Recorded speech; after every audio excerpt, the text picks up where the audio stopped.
자, 151번째 이야기를 하겠습니다. 자, 이번 이야기는 제가 제목을 먼저 말씀드리기 전에 데이비드 찬이라는 이제 바이올리니스트가 뉴욕 메트로폴리탄 오페라하고 같이 협연하는 음악 한 곡을 먼저 들려드리겠습니다. 한번 들어보십시오.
자, 어떻습니까? 지금 우리가 이 오페라가 뭔지는 잘 모르지만 지금 들려드린 이 곡은 한 번쯤은 다 들어보신 그런 곡입니다. 그만큼 이 곡이 이제 오페라보다 더 유명하다는 얘기죠. 바이올린 협주곡으로 뭐 단독으로 이렇게 자주 연주되는 곡이기도 합니다. 자, 이게 바로 타이스의 명상곡으로 우리한테 잘 알려진 곡입니다. 이 타이스가 오페라 제목입니다. 오늘 이야기는 그 마스네, 프랑스의 마스네가 만든 타이스라는 오페라에 대해서 설명드리도록 하겠습니다. 저번에 제가 이제 마농이라는 그 오페라를 한번 소개시켜드렸죠. 마스네 작품입니다. 자, 이 작품은 뉴욕 메트로폴리탄에서 2008년도 작품이고요. 그 르네 플레밍하고 이제 토마스 햄슨이 공연한 작품인데 현역 오페라 성악가들 중에서는 적어도 이 오페라에 대해서는 가장 최적화된 그런 두 사람입니다. 2008년도니까 이제 실제 이 르네 플레밍은 거의 미국에서는 굉장한 소프라노죠. 레전드급의 소프라노인데 이 르네 플레밍이 1959년생이니까 지금이 이제 61가 넘었죠. 요즘 이제 그 활동이 약간 뜸한데 이때만 해도 이제 거의 40대 후반이니까 뭐 성악가로서는 굉장한 그 절정기 때 한 그런 오페라입니다. 타이스 역에는 사실 르네 플레밍이 이제 그 현대에서는 뭐 가장 그 유명하다고 봐도 될 겁니다. 아마 그렇게 평가들 하더라고요. 첫 번째 이야기입니다. 마스네. 이 마스네는 이제 프랑스 사람입니다. 1842년에 태어나서 이제 19세기, 20세기 초를 이렇게 살아간 분이고 프랑스에서는 대단한 인기죠. 전 어머니 포함해갖고 21남매 막내니까 사실 형제가 엄청났었죠. 그 구노와 비제의 명성, 그러니까 구노와 비제가 사실 뭐 이 오페라로서는 굉장히 유명한 작곡가고 프랑스에서도 굉장한 인기를 얻고 있는 분인데 뭐 파우스트나 뭐 이 카르멘 너무도 대단한 작품들을 만든 이 두 사람의 명성에 이어서 이제 이 마스네가 사실 프랑스 오페라를 이끄는 그런 분입니다. 실제 프랑스 국내에서는 뭐 오히려 두 사람보다 명성이 더 뛰어나면 뛰어났지 못하지는 않습니다. 자, 이 작품이 이제 저번에 제가 소개해드렸던 마농, 그 푸치니 마농 네스코와 이제 그 원작이 같은 거죠. 그 다음에 괴테의 그 작품, 젊은 베르테르의 슬픔이라고 그 자살 신드롬을 일으켰던 그 유명한 작품을 이제 오페라화한 작품. 베르테르가 있습니다. 그 다음에 이제 타이스. 이 세 개 작품이 마스네의 거의 3대 오페라라고 그렇게 봐도 되는 거죠. 그리고 이 마스네는 뭐 프랑스 작곡가답게 발레곡도 많이 썼습니다. 자, 이제 먼저 이 오페라를 저희들이 이야기하기 전에 이집트에 대해서 잠깐 알아야 되겠습니다. 이 오페라의 이제 배경이 되는 이집트인데 도대체 어떤 시대냐는 적어도 한번 알 필요가 있어요. 이집트는 이제 그 우리가 흔히 알고 있는 피라미드나 이제 파라오의 시대, 우리가 이제 고대 이집트라고 보통 얘기합니다. 그런 시기에서 BC 기원전 4세기경에 이제 사실 헬레니즘의 영향을 직접적으로 받죠. 이제 그리스의 문화권에 들어가서 뭐 완전 속국이라기보다는 동맹국으로 거의 의존하는 그런 형태로 되면서 고대 이집트의 역사가 끝이 납니다. 클레오파트라 시대가 이제 어떻게 보면 이집트의 그 마지막 파라오가 존재하던 그런 시대였었고요. 헬레니즘 시대가 끝나고 이제 BC 기원전 한 30년부터 이제 드디어 이제 전 세계를 호령했던 로마 제국 시대가 옵니다. 이때는 완전히 이제 로마의 땅이었습니다. 로마의 속국이었었고, 그렇게 하다 보니 당연히 이제 그 가톨릭이 이제 이집트 전체 이제 신앙이 된 거죠. 그 당시만 해도. 대충 이렇습니다.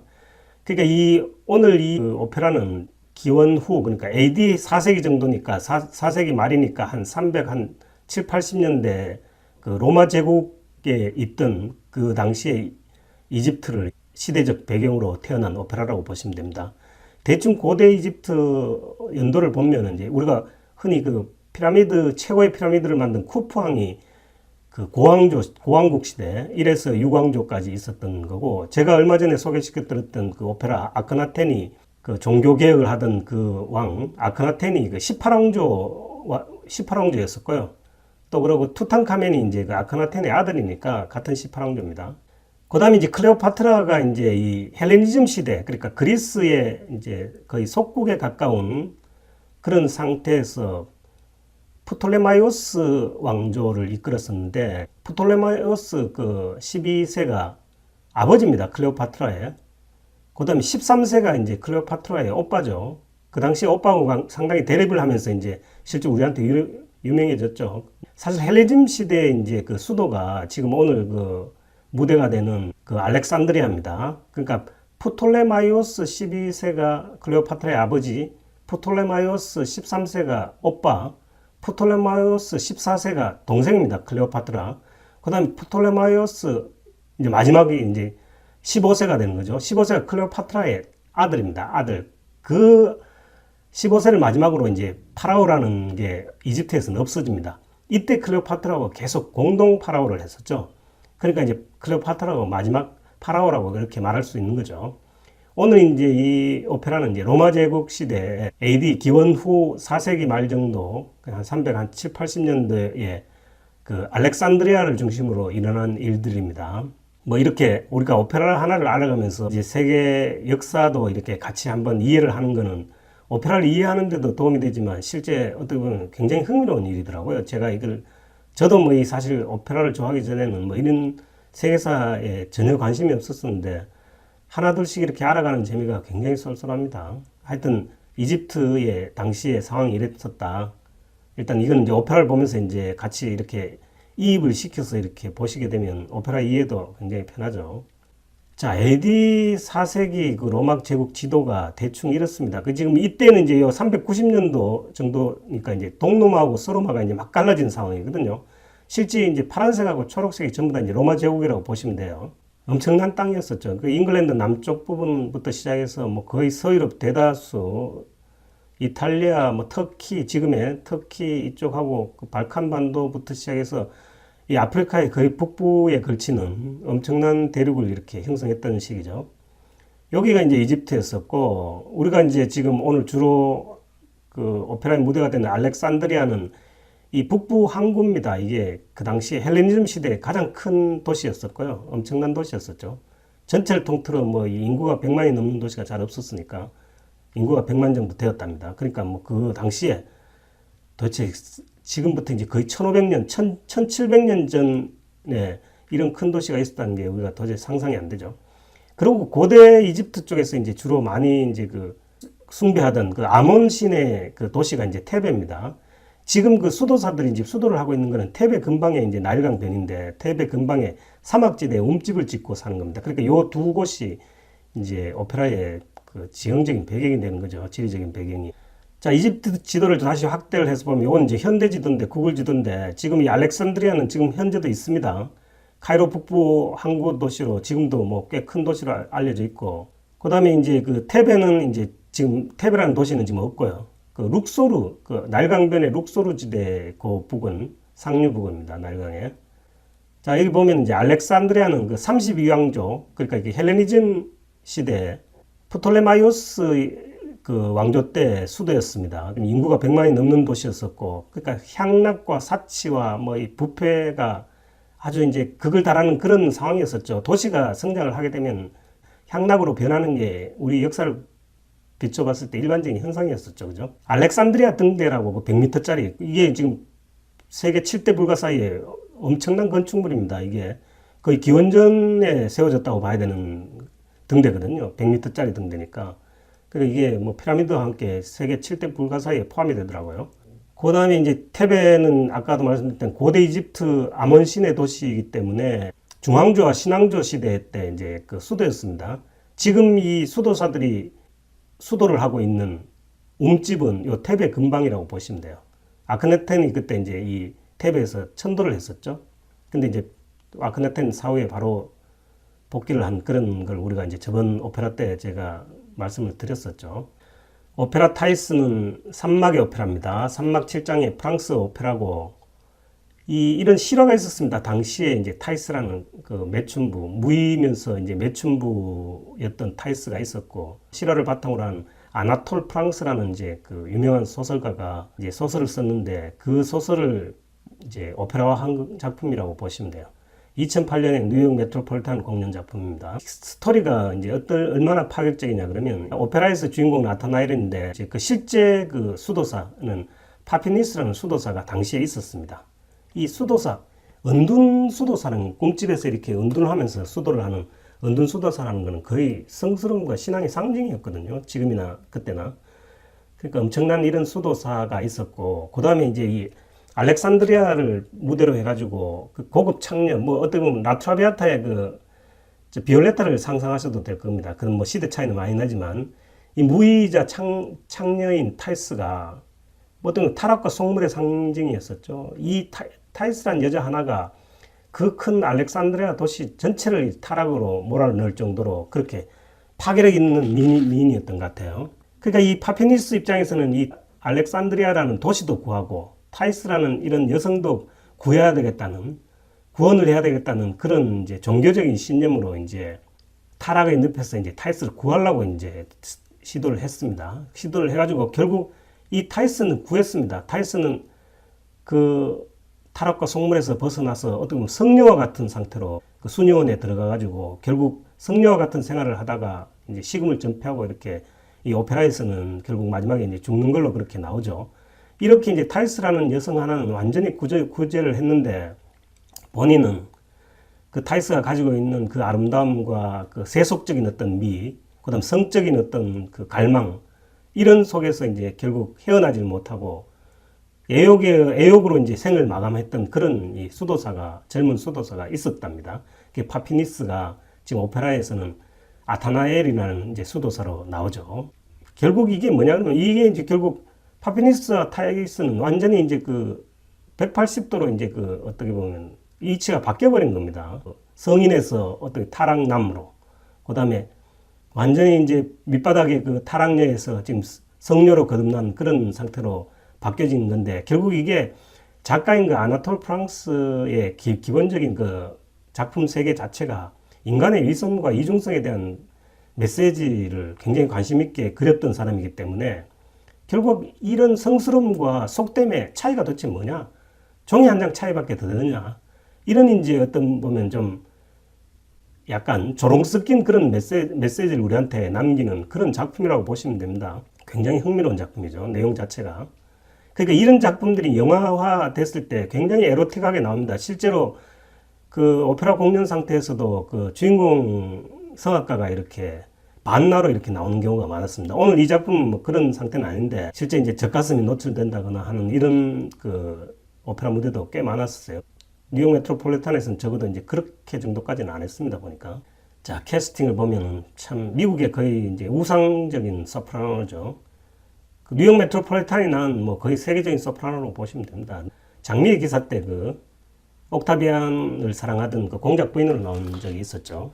이제 나이가 꽤 돼가지고 지금은 사실 이제 열성적으로 활동을 지금 할 수 있는 처지는 아닌 것 같아요. 지금 거의 60대 초반입니다. 그 다음에 이제 라트라비아타의 그 르몽으로 나왔던 아버지 토마스 엠스, 저번에 말씀드렸죠. 세계 3대 바리톤 중에 한 사람이라고. 이 두 사람이 걸출한 성악가가 참 이 작품을 아주 빛냈죠. 두 사람이 메트로폴리탄뿐만 아니고 다른 곳에서도 같이 공연을 한 적이 꽤 됩니다. 이 작품을 가지고. 그 정도로 이제 작품을 잘했다는 얘기죠. 그러니까 한 메이저 극장에서 올렸던 그 무대가 다른 극장에서 똑같은 캐스팅으로 이렇게 올라가는 거는 그 엄청난 그 호평을 받았다는 얘기입니다. 그리고 또 다른 두 명의 또 걸출한 이제 조연들이 이 작품을 한 거죠. 니시아스 역에는 테너, 마이클 샤드, 팔레몽 역에는 이렇게 됩니다. 자, 등장인물을 제가 다시 보면은 아까 말씀드렸다시피 무의이면서 창녀로 이렇게 나오는 타이스가 있습니다.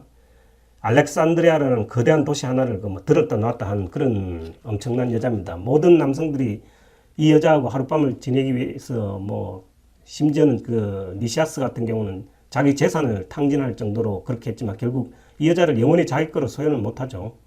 이렇게 얼마간의 이제 계약으로 인해 갖고 같이 동거를 하는 정도 수준에 밖에 이제 안 됐던 걸로 오페라 내용에서 이렇게 유추해 볼 수 있습니다. 이 타이스가 있었는데 아까 얘기했던 그 아타나엘, 오페라에서는 이제 아타나엘이라는 이름으로 나옵니다. 은둔수사입니다. 그러니까 음악 같은 데서 이제 도시나 이런 데서 수도를 하는 게 아니고 음악이나 이런 데서 육체적인 학대를 해가면서 이제 그 믿음을 깨우침을 얻기 위해 갖고 노력하는 그런 이제 사람은 이제 은둔수사라고 얘기하는데 은수사라고 이렇게 얘기합니다. 당시에 이제 타이스와 이제 그 동거를 하고 있었던 계약 동거를 하고 있었던 니시스라는 굉장히 부자 친구가 하나 있습니다. 아타나엘이 이렇게 수도사로 이제 은둔을 하기 전에 옛날에 알고 있던 그 친구 니시아스한테 부탁을 해서 타이스를 소개를 시켜달라 그러죠. 그 니시아스가 흔쾌히 이제 그렇게 해가지고 아타나엘이 타이스에게 접근해서 이제 그 구원을 시키려고 하는 그런 계획을 갖고 있는 그런 상태입니다. 근데 그런 상태에서 이제 팔레몽이라는 노 수도사 입장에서는 젊은 아타나엘이 그런 일에 이렇게 집착하는 걸 보고 굉장히 걱정을 합니다. 결국 속세 인간들과 같이 이 수도사가 어울리면은 결국 어떤 상처도 있고 결국 그 죄악의 굴레에서 혹시 죄악의 굴레에 빠져버릴 수도 있다는 그런 불길한 이제 그 예감 때문에 계속 말리지만 사실 아타나엘이 안 듣죠. 타이스를 계속 구원하겠다 그럽니다. 팔레몽은 그렇게 하지 마라 그럽니다. 결국 어떻게 보면 그 결말을 같은 남자로서 또 굉장히 경험을 갖고 있는 수도사로서 그 결말을 알고 있었던 것 같아요. 그래가지고 이 아타나엘이 결국은 타이스한테 그 구원에 성공을 합니다. 그래가지고 알빈이라는 수녀 원장이 있는 수녀원에다가 타이스를 이렇게 성녀로 만들어서 이제 이렇게 귀의를 시키죠. 근데 그 결과가 참 비참해집니다.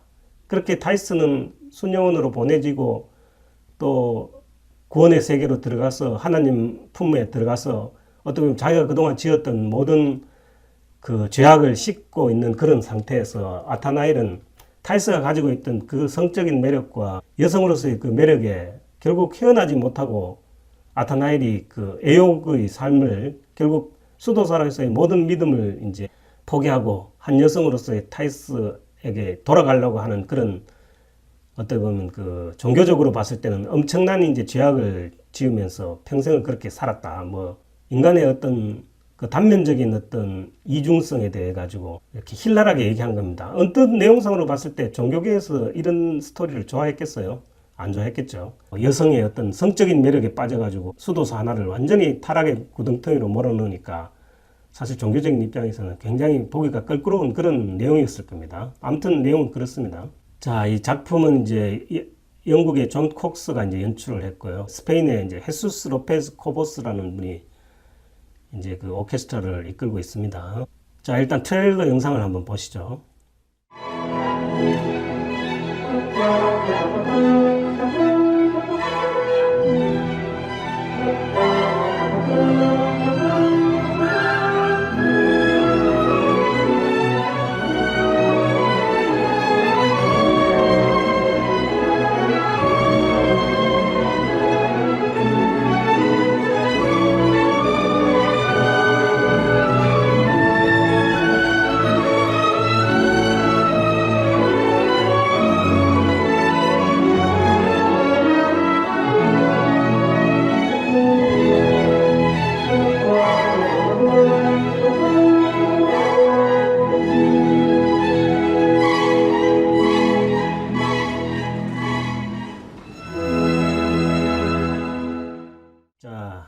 이야기는 이제 1幕부터 시작하겠습니다. 감사합니다.